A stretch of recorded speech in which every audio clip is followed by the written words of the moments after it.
in reality, it's I go in, maybe that shiny bright star, and I come out kind of like tousled and been like, oh my God, what happened?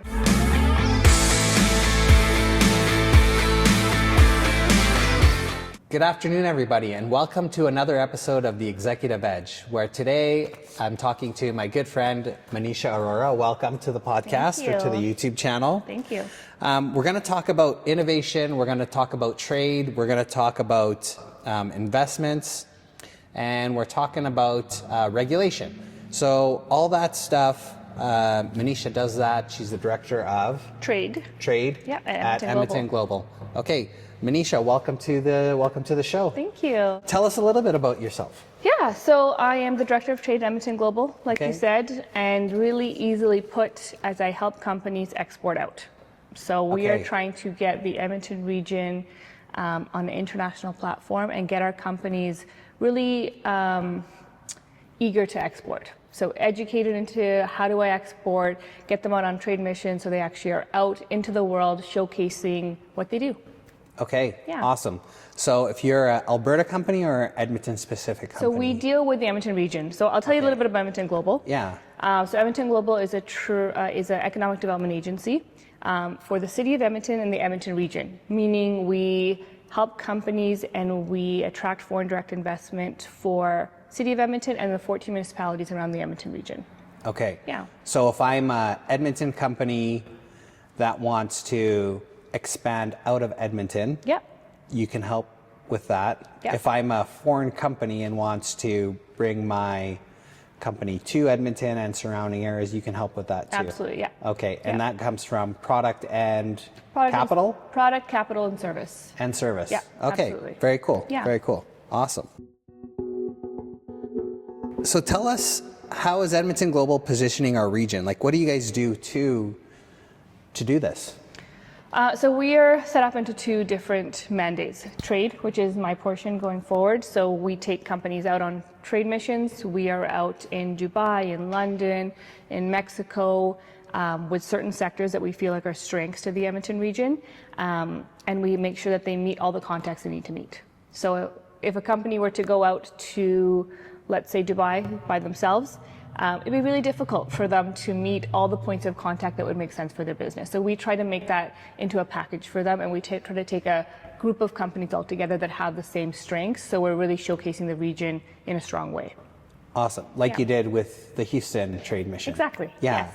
And that was based on the energy industry. Yep. We were trying to connect Edmonton companies, Edmonton-based companies with Houston-based services, capital, different companies they could work with. What we wanted to showcase for that is the international airport secured a direct flight to Houston. So we had a lot of direct flights, obviously, before COVID. COVID hit, we lost a lot of them. So the airport works really hard to get these direct flights back. Yeah. And so what we want to do as Edmonton Global is we want to ensure those flights are full. So what we did is we had a bunch of energy companies go from Edmonton region onto the direct flight into Houston and meet everyone they're going to need to meet in terms of energy ecosystem. So if they need to meet, like you said, capital, they need to meet potential customers, they need to meet tech and innovation spaces, that's who they're going to meet. And so when they go back into Houston themselves, they already have the contacts in place for them. Amazing. They've already put a network together that you've connected them with, and they're able to move around the ecosystem a little bit better. It's not so intimidating. Yeah, amazing, amazing. What industries do you see as the most strategic levers of growth? Energy is always going to be there. So as much as we talk about, we're moving away from energy, energy is always going to be a main and stable sector that we have. With that, we're going to have energy subsidiaries. So like we'll talk to clean tech, we're going to talk to hydrogen, different things that we are really an expert at here in the Edmonton region that we can take out into the world. Life sciences is giant here in the Edmonton region. Yeah, really? And I mean, I think a lot of people wouldn't have thought that. No. But when we went to Dubai for the Arab Health Show in 2024, we had 14 Edmonton region companies that went with us. Wow. Many of them who secured deals. Okay. And there's a lot of interest because, again, people don't know, but life sciences is a giant industry here. Okay. It's kind of like an offset of the tech industry that we have here. Yeah. So we're seeing a lot in life sciences and agriculture. Agriculture is huge. Agriculture, yeah, okay. We are an export in commodities and consumer value packaged goods, and getting them out into global markets. Very cool. Yeah. If we loop back to life sciences, I'm not familiar with the space here in Edmonton, but what type of life sciences companies or things do we export? We have like such a wide array. So we have a company that does prostate exams. That's a proprietary prostate exam. We have a company that does gummy vitamins, which you wouldn't believe when they exhibited at Arab Health, they had a lineup around the corner. No because kidding. There's not a lot of manufacturers of gummy vitamins. Okay. Right? So who would have thought, right? Yeah, sure. We have medical device companies. We have like such a different array of companies and people are working. We have a lot of diabetes research that's happening here in the region as well. So really across the spectrum. Is it more from the university or these are private labs?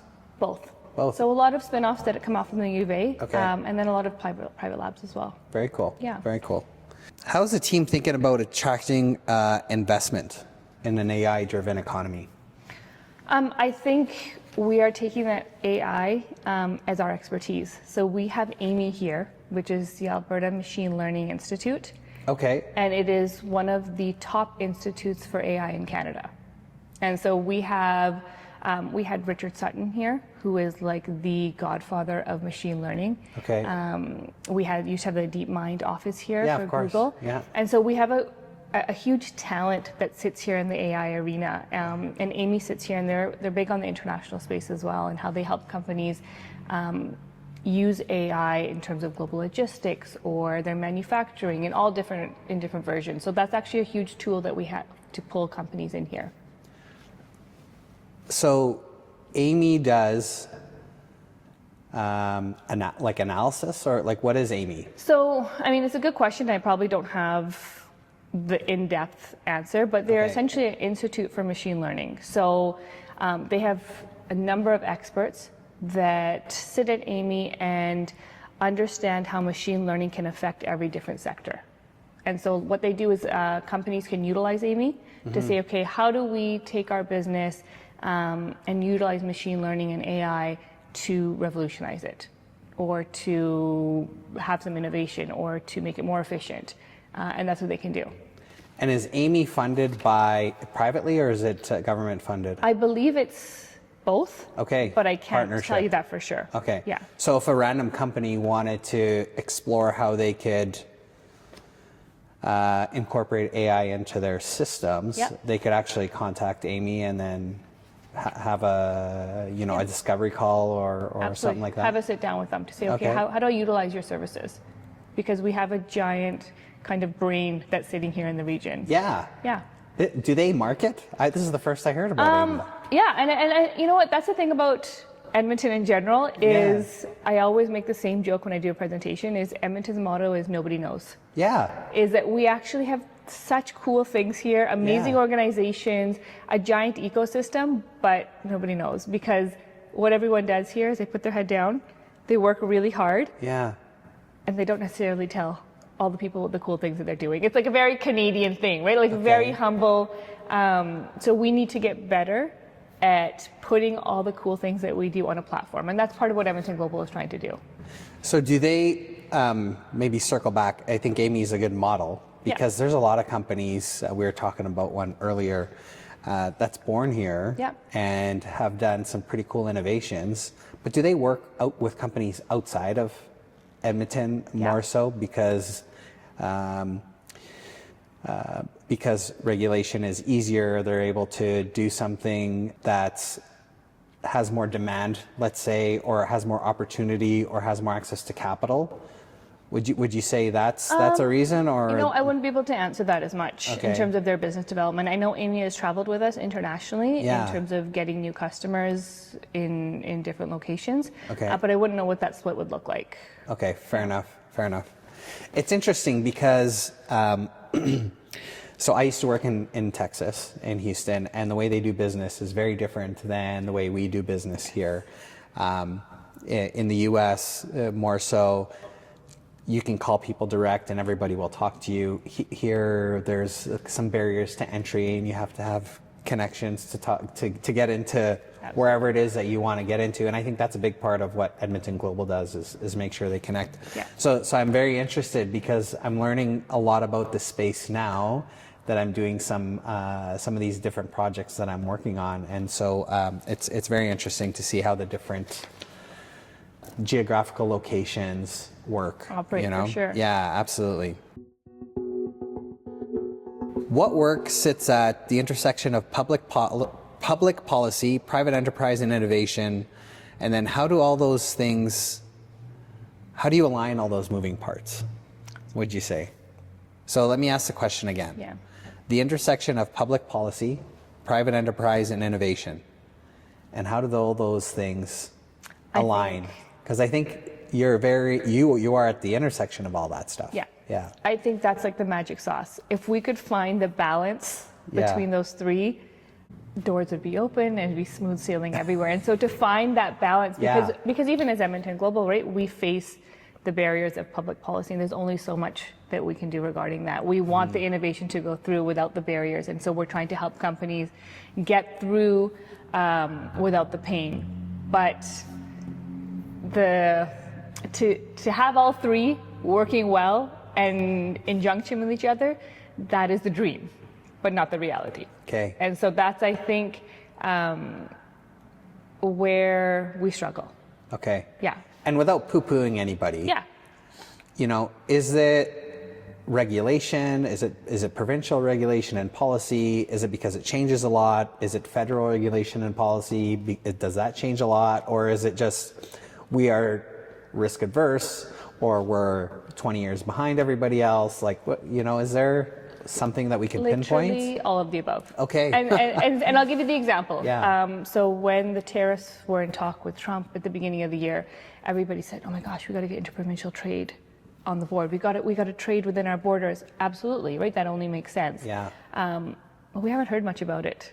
Yeah. In the last little while, right? So it was a big thing in like February and March. We're like, let's get these barriers down for interprovincial trade, but we haven't seen anything. Yeah. Right. So it's also, what's the news cycle? What are people caring about? What are people lobbying about still, right? And like how much we're pushing for the change. Yeah. I find a lot of times we are excited when something big happens, like the Trump tariffs, but then we lose focus and we're like, okay, well, it's not happening. Like. So we talk to the trend a lot. Yes. But we don't. To the trend. But we don't act to the trend. Yeah. Okay. Yeah, because I had a lot of hope when the interprovincial trade talks were happening, and I know there's still a lot of organizations that are trying to get that through. Yeah. But that should be a quick turnaround. It's within our own borders. We should be able to send spirits to Ontario, but yet most of my companies can't send spirits to Ontario. They have to go to the U.S. first because of the regulations. Is it regulation or tax? Regulation. So Ontario will not receive Alberta spirits because there's a regulatory barrier. There's like a trade barrier. Yeah, exactly. A lot of them can't send them to Saskatchewan. They can't. So you know what I mean? Like you're literally your neighbors you cannot export to. So of course you have to export to the south, which makes complete sense. Yeah. But those are things that I think that we should be able to move quicker on. It sounds like Canada's not open for business internally, but we're open for business outside of Canada. Yeah. The interesting part is when we take a company on trade mission, so let's say we take 30 companies on a trade mission to Houston, for example. Mm-hmm.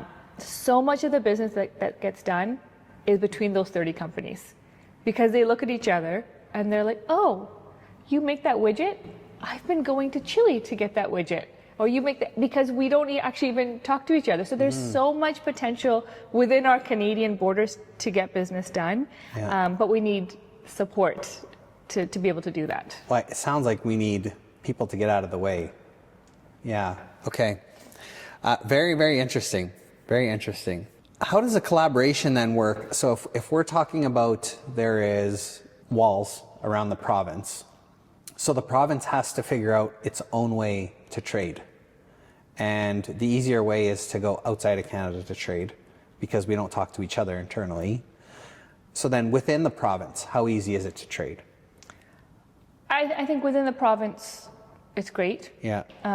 So municipality to municipality is easy? I think there are no borders between that, but I think a lot of our regions make similar products because we're such a big energy sector, right? Yeah. So if we're looking at energy in particular, we are all in the same business. So there's going to be some adjacent that we can work together to do that. Yeah.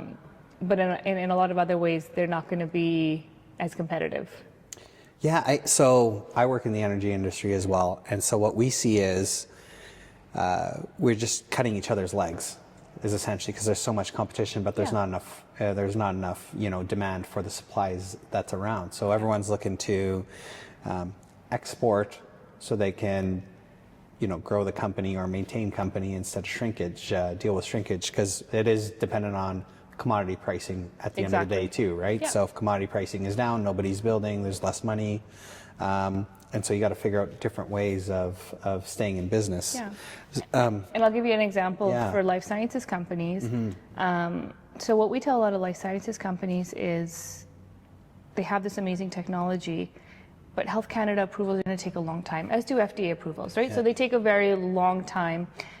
So let's take you around the world where approvals don't take as long. So you can actually start making money while you're trying to wait at home for your Health Canada approval to come in, right? And so those are the kind of the measures that we take for smaller companies to say you want to stay afloat, but if you're going to wait 5 years for these approvals, that's going to be hard to manage unless you have another customer across the pond.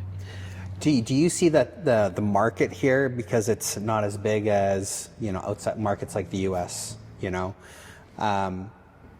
that they will typically sell their patents or sell their innovation or tech so that they can just move on, and then they'll, we're stuck in a certain segment because of these limitations? Yeah, absolutely. So we note that Canadian companies in general, and not all, tend to build to sell.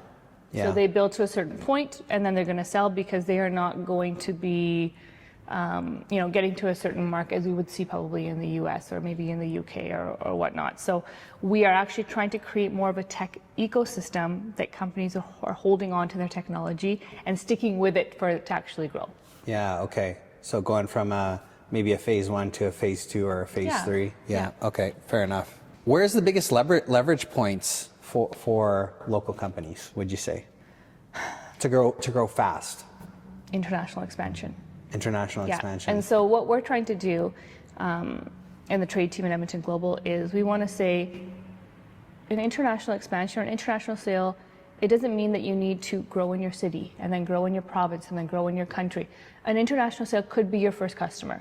And that's kind of a flip on how we usually think about sales in general, right? Like you really have to encompass the city of Edmonton and make sure that everyone knows your product. That's not true. Maybe actually Edmonton or Canada are not great for your product. And there's another market internationally that will be the market for it. And that'll actually give it some fuel to sell better back in Canada. So we know products that couldn't sell in Canada, ended up selling in Japan, and then sold better in Canada afterwards because it kind of got a little bit of clout for selling internationally, right? So the world is changing now. Yeah. Edmonton's a funny place, eh? Yeah. We just don't know how great we are. Yeah. And we tend to not give ourselves enough credit. And I think if we did, as a city or as a region, we would all be telling the same story about how amazing the technology is or the innovation, but we tend not to do that. Yeah, we're more waiting for permission or we're waiting for a product to get confirmed that it's cool before we adopt it. Yeah. Funny story. Or when I had my gym business, I learned that through the marketing teams that I worked with.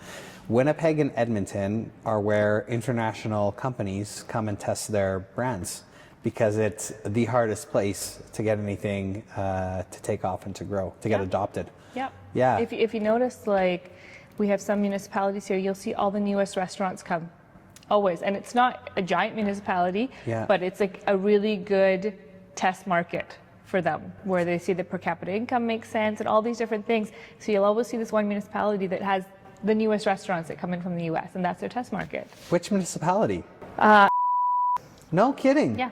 Okay, so they're the is a testing ground for Yeah, Alberta. You tend to always see like the new restaurants come up there as a testing ground, and then you'll see it kind of grow into roll out from there. And I mean their investment team does a great job as well to bring those to market. Amazing. Yeah. Amazing. Okay, let's get a little bit into the leadership realm. What leadership lessons have you learned guiding such complex ecosystems? I think it's like the conversation we had earlier today, is you're going to have a lot of contentious conversations to get what you need done. There's going to be a lot of people who push back, but to actually get, why you should be selling internationally, to convince a company that their product does belong in the UAE, or you're going to have a lot of uncomfortable conversations on, what their own personal barriers are, the barriers of the company, and what makes sense for them to actually push them to get to the point that they need to be at. You're going to have contentious conversations with your ecosystem to say, why are we not telling the same story? Why are we not pushing everybody in the same way? And that's been a good learning lesson, a hard learning lesson, but like a necessary evil. So do you have any tactics that you use? I'm still learning, very much so. And I think it's trying to be as authentic as possible. Okay. So obviously lead with kindness and respect. You still very much value whatever relationship that you're having those contentious conversations with, but also be authentic to yourself. So you are not leaving that conversation to say, I didn't represent myself in the way, or I didn't voice what I needed out of that conversation in the correct way because I was too scared. And so I think trying to be authentic on what you actually need and what the outcome is that you're looking for, to be honest and truthful with it. Do you learn a lot from your leaders? So we're going to talk positive and negative, right? Yeah. So, as we go through our career, we have different leadership in front of us. Is there certain things that you will absolutely not do that you experienced and you were just like, it's a little bit too much for me? I think throughout my career, things that I always didn't want to take, I don't want to take on any negativity.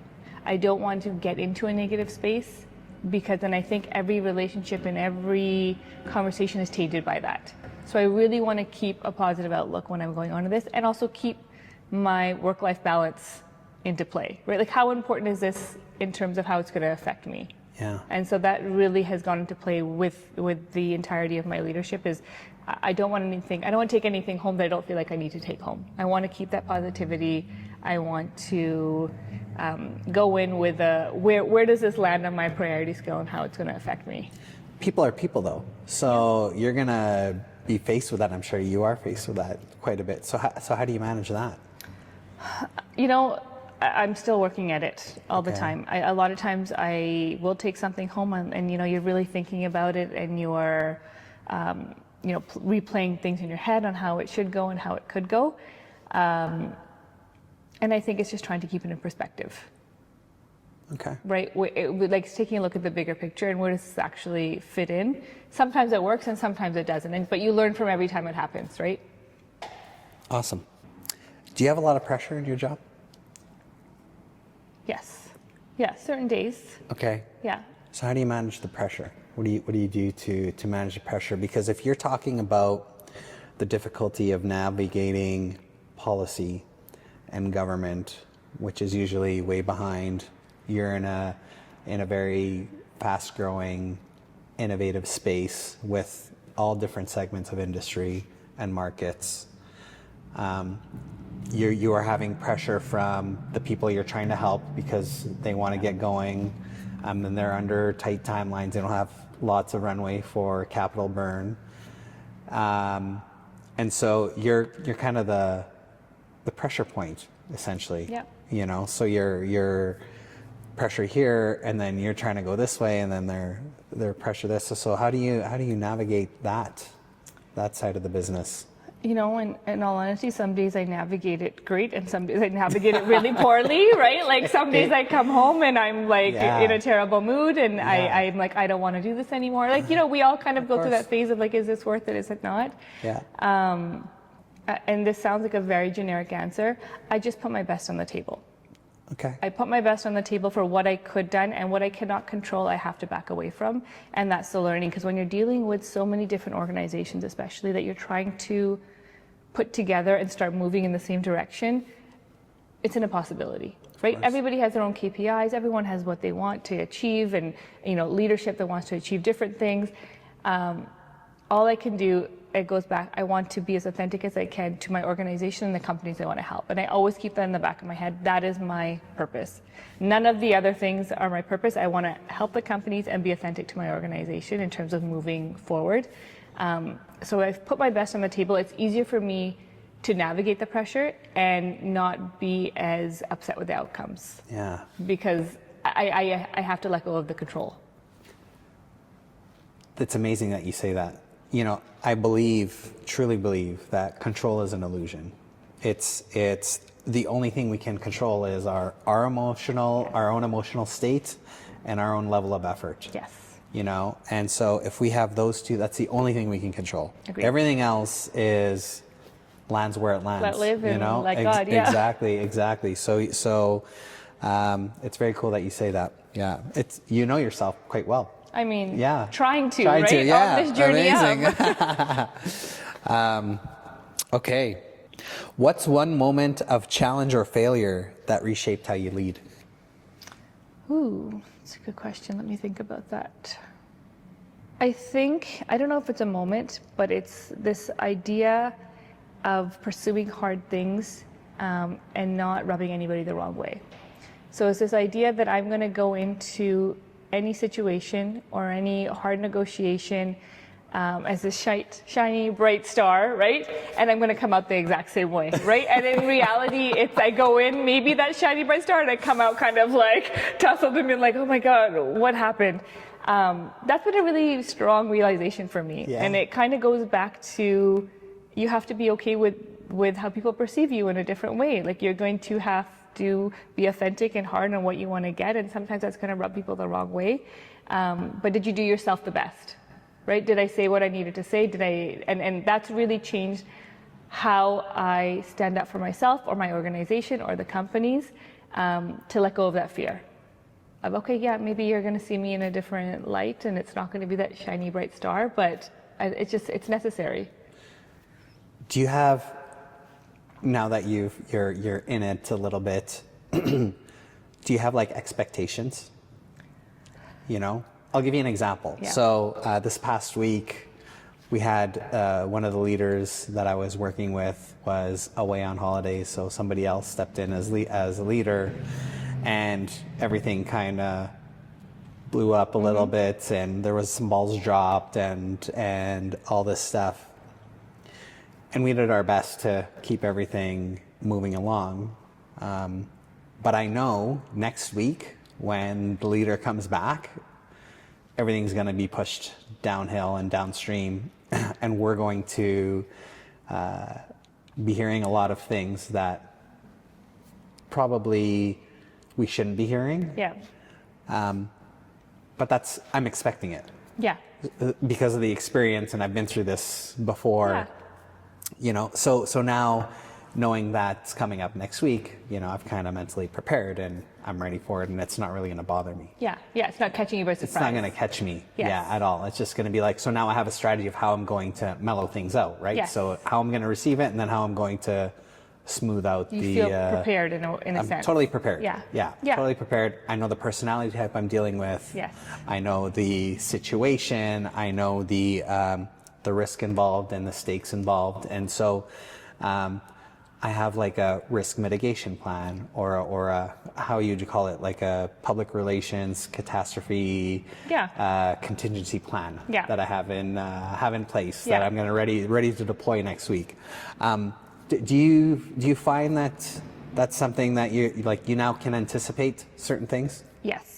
Absolutely. So, especially because I deal with so many stakeholders of varieties, right? Whether that's municipalities or companies or organizations. At the beginning, that was tough. the expectations were tough because they were all so different. And so when you think you had that risk mitigation plan, let's be fine. No, 6 of them are like, that's not fine for me actually, right? Like you're covering these people, you're not covering these people. So the experience of being in this position and dealing with the personalities for a little while now has helped, but there's still lots of surprises because, as you said before, when you're dealing with humans, there's lots of surprises. You don't know if that person's had a bad day today, or they had a hard weekend, or what's coming downstream for them. That I think is a skill. Is yes, you can be prepared for what's coming or what you think is coming, but to be on the fly, I was like, okay, this person is coming at me with something I didn't know. How am I going to handle it and keep myself composed and not take this home and all those different things? I think that's a skill that we're all getting to as we mature, right? Of like, okay, I have some understanding of where you're coming from. I'm not getting defensive. How do we work together to come out of this, both of us not feeling super bad? Maybe not super great, but you know what I mean? Like not, angry and upset. So I think that's a skill that I'm always working towards. Yeah. I think to add to that too, keeping your cool is a superpower. Because sometimes we're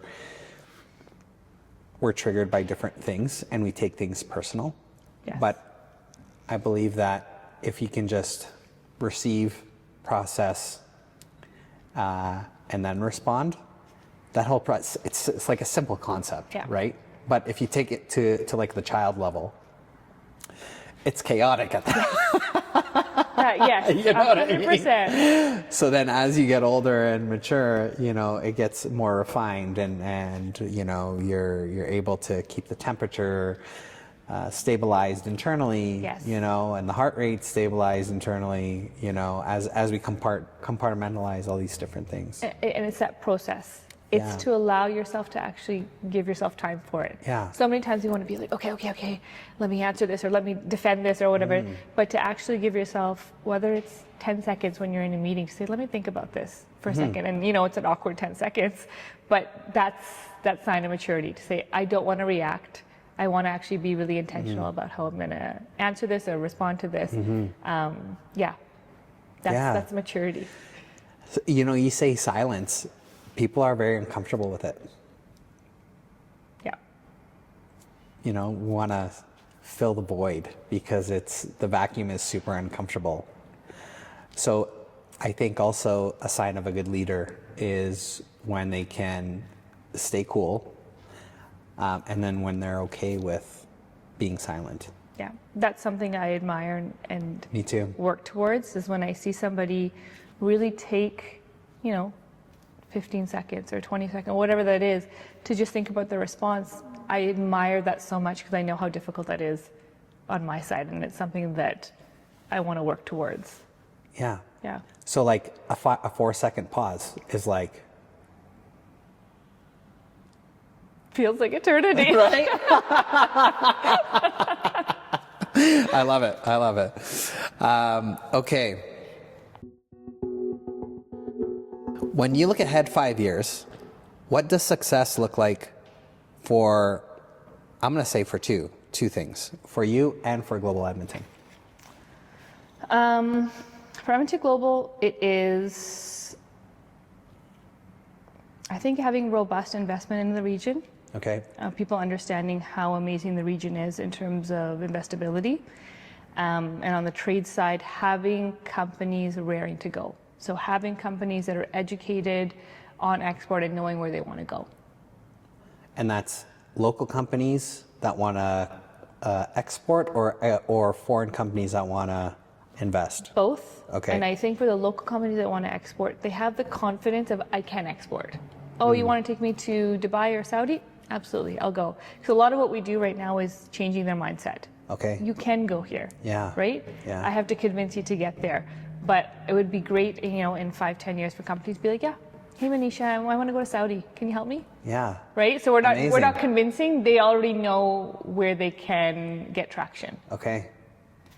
For myself, I've been helping companies export out for quite a while now.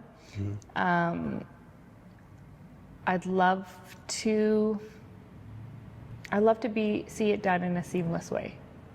So without maybe a lot of the noise that's around it right now. Company A wants to go to country B, let's go. So is that, what is that? What does that look like? That looks like the dream. I don't know what it looks like yet. It's you know, right now to get all organizations moving in the same direction, it takes a lot of time and energy. I'd love to see them be moving in the same direction, and I just really focus on the companies, because that's really where my passion lies, is like seeing a company succeed in a different market. Okay. Is there a pathway? Like, can you see a pathway, or is that undefined? I'm starting to dig it out now. Okay. So as I start to define what the next 5 years looks like, now I can start taking steps to say, okay, if I want to make this happen, what are the steps that I need to take? Yeah. So I'm in the midst. Okay. Trying to figure it out. How can local entrepreneurs, investors, and innovators plug in? The biggest thing is we need to know who you are. So what I tell all companies is, if we don't know what you do, what your hopes and dreams or what your long-term strategy is, we can't help you. So engage with us in any way. Plant a seed to say, hey, I am company, I'm not ready for export yet, but this is what I do. Then I start to understand what the strengths in the region are. So I say, okay, you know what, I'm starting to see a lot of companies in life sciences, or I'm seeing a lot of companies in, you know, med tech, or, you know, these small niches. How do I put that on a platform for an international audience? But if I don't know what you do, I can't help you. Okay. And so that's the biggest thing, is engage with us in some way. Come to our workshops, give us a call, send an email, so we just understand what the strengths are of the region. So you have workshops? Yeah. Where you show people how to plug in and what's available to them and all that stuff? We have like tons of workshops where we go over like trade financing, we go over all your ecosystem supports that are available. We have all the people that you need to meet in one room to meet with them. We have networking events. We sponsor a trade accelerator program, which is like a 5-day free workshop that goes over, okay, you want to trade. What are your risks? What are your mitigation risks? Like, what are your mitigation tools? Where do you want to go? How do you pick a target country? So we have so much stuff that's in play. Companies just need to take the time and engage. Okay. Yeah. And is that all that information's on the website? Everything's on the website, yeah. Okay. Maybe to add to that, is there a threshold or maturity or a place a company needs to be in to qualify? No. Okay. Yeah, and so that's kind of going back to that point, is I want to turn that idea on its head a little bit to say you have to be at a certain point to export, where in reality, I would actually rather talk to a company like a tech company in product development rather than when they're done and they're trying to sell. Because if I talk to them in product development, then they're going to make their product an international product. They're not going to make it just for Canada, right? Correct. To go back 5 steps and then retool and say, well, I need to make it for Europe and I need to change all these things, that's really hard. Yeah. So we want to talk to companies as early as possible so they think of international export as a natural next step and they're already ready for it. Amazing. Yeah. Amazing. I like that. Okay. I think you just covered the next question that I had, which is the one thing you wish more people understood about Edmonton Global's potential. I think it's what they understood of the Edmonton region's potential. I think as all residents of the Edmonton region, if we all understood where we're at and the things that are around us, and we go out saying that story, it would be very different. We all just need to be invested in the region as we're trying to pull investment into the region. You know what's funny? I see these T-shirts and these things on buildings that says "Still in Edmonton," you know, and I see it as it could be taken as a positive or a negative. Yeah. You know, and a lot of time because we have our weather cycle here, and we're small and we lag innovation a little bit, and I'm not going to say lag innovation generally. Like, there's a small group of people that are doing some crazy things here, and some amazing things. Yeah. But I think as a if you look at it from a city perspective, you know, we're a little bit behind, I would say. So it's very cool that you say that, because there is so much potential here that's ready to go. And then you're helping a lot of companies get on the global stage and represent very well. Yeah. And every time I meet with a company, I am always taken aback to say, you're doing that here in Edmonton? Yeah. Because nobody knows. Yeah. Right? So like, how do we get more people? We're trying to send that message out internationally, but we actually also need to work on sending that message locally. Yeah. Look what's here, right? Start being really proud of what's here and start talking about it. Why here? Like, why do you think a lot of these unique companies start here? I mean, the Edmonton region has the University of Alberta, which is probably rated number 1 in a lot of different. Yeah, I know for engineering it's rated number 2. Yeah. After what's that university over in Ontario? Waterloo is number 1. Yep. University of Alberta is number 2. Yeah. I know we have the nanotech. Yep. Federal hub here, Federal Research Center here. So like, so maybe it's the university. We have a number of post-secondaries here, including NAIT and Concordia. So we have a really educated population, and I think the Edmonton region is an innovative space. We have look at our restaurant scene, look at the character of what we do, look at our festivals, right? Like it is here. Mm-hmm. We're just not loud about it, and that's what's holding us back. Understood. We need to be prouder and louder. We need to take some hints from the U.S. And be a bit more aggressive. Saying, look what we're doing. You're going to want what we have, rather than being like, do you want what we have? Good point. Yeah. Very good point. We covered a lot. Yeah. Yeah. This is a great conversation. Thank you so much for being here and for answering all my questions and sharing all the amazing things. I loved it. Is there anything you want to leave with the audience? I think the theme of it is kind of like, be authentic. Yeah. Be passionate about what you're passionate about. Like, everything else will come. That's what, if you lead with that, what you're passionate about, and be authentic in your leadership, in your professional life, I think that will really shine through. Amazing. Yeah. Thank you so much, Manisha. Thank you. Appreciate your time. Absolutely.